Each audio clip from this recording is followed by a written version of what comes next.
Hi friends, welcome to Varsha Ongole bulls YouTube channel. Friends, Palnadu జిల్లా రెంటిచింతల మండలం రెంటిచింతల గ్రామంలో జరుగుతున్నటువంటి జాతీయ స్థాయి ఒంగోలు జాతి బండలాగుడి పోటీలండి. ఈరోజు రెండవ రోజు. ఈరోజు నాలపల్లి విభాగం పోటీలు. ఆ నాలపల్లి విభాగం పోటీలకు వచ్చినటువంటి జత అండి ఇవి.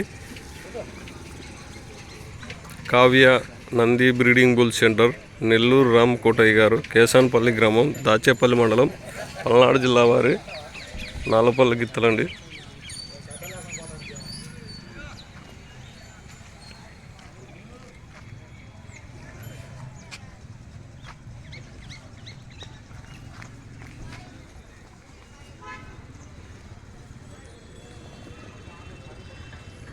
Kavya Nandi breeding bull centre, Nellore Ram Kotaiah garu, Kesanapalli గ్రామం, దాచేపల్లి మండలం, పల్నాడు జిల్లా వారి నాలపల్లి గిత్తలండి.